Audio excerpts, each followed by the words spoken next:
太阳公出来。你想碰不到。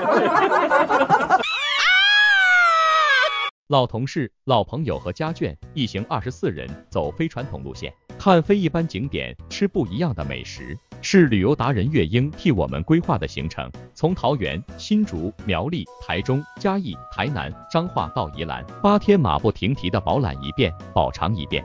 这是第1天，早餐是永和豆浆烧饼油条，吃出在地味。第1站走台湾连续剧《茶金》拍摄景点大溪老茶厂。看剧中人山妹做茶的地方。老茶厂建于1926年，见证台湾茶叶兴衰。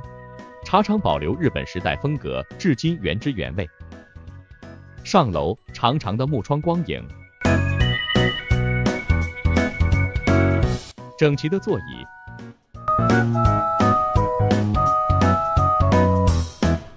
这是尾雕茶经，制茶工具。皮带动力通风扇，制茶器皿，存钱的金库，茶具陈列品，贩卖部，还有可爱的莲花。午餐在大溪10元，别致的饭锅。这一餐的主菜是石门活鱼、一鱼四吃、清蒸活鱼、鱼片汤、糖醋鱼片、炸鱼片。雨中上大溪桥，大桥壮观，很有特色。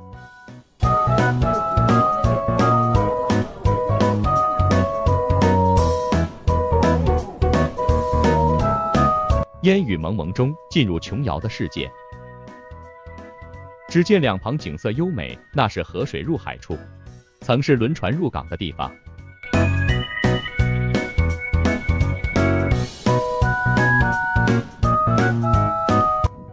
我们爬上石阶，地滑，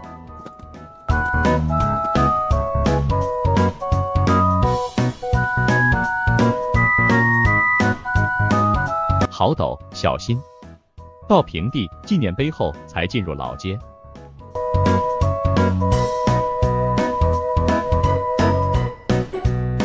这位年轻美眉对我的小型摄像机感兴趣，她们来自马来西亚。我们是马来西亚人。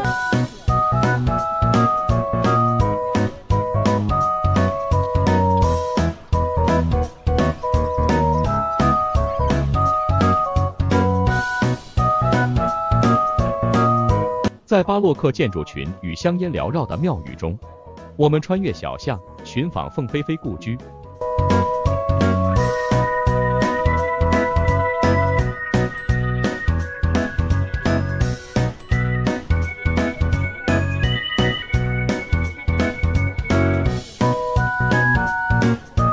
一个庙，它那有口井风气，它都没什么。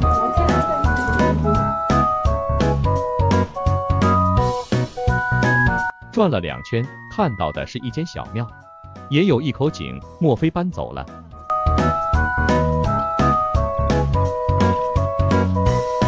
幸好在路人还有木匠师傅热心指路下，在一棵玉兰树后，终于看到了19号故居。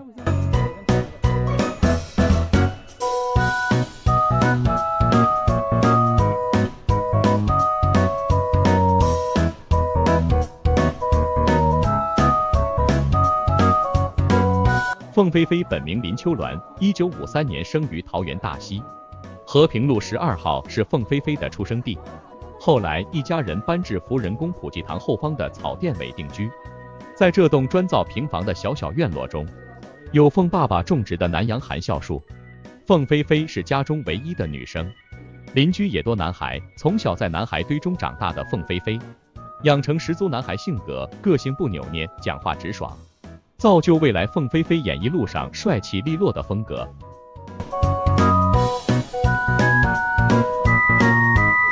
过去以井水为主要水源，这里共有8口百年共用水井，造型有圆有方。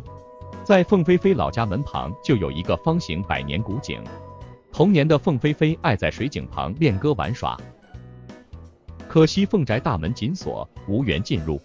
据知凤飞飞的哥哥就住在这里。其实凤飞飞故事馆就在3条街外，由于时间关系，凤飞飞故事馆只能等下次有机会再来了。我在上世纪70年代曾经访问过凤飞飞，那时刚刚20出头的她，青春少爱，落落大方，与人豪迈亲切的印象。如今时隔多年，帽子歌后离世已11载，她的掌声响起，我是一片云，依然在几代歌迷耳际缭绕。她的一颦一笑，皱着鼻梁的模样，长留人们心中。这就是福仁宫。来的时候没发现这个凤飞飞故居的指示牌。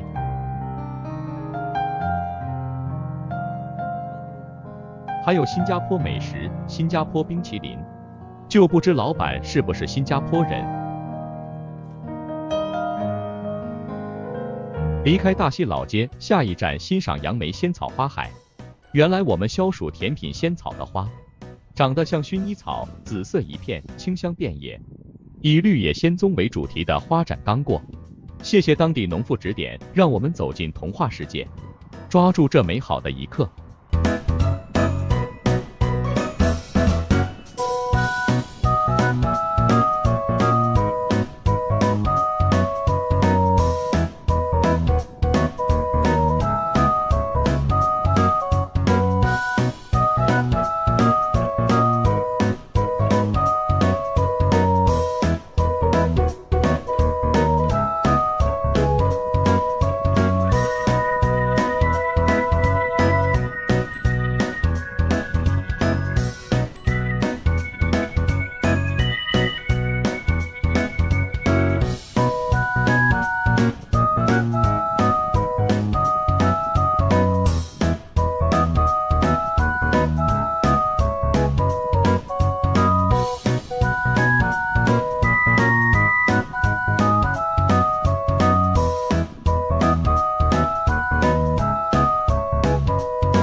晚上，我们住宿丽多森林温泉酒店。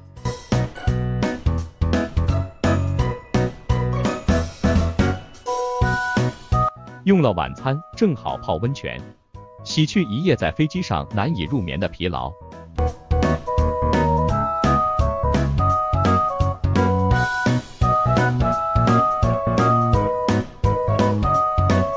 好了，第一天的行程就报道到这里，请点赞、订阅、留言、分享。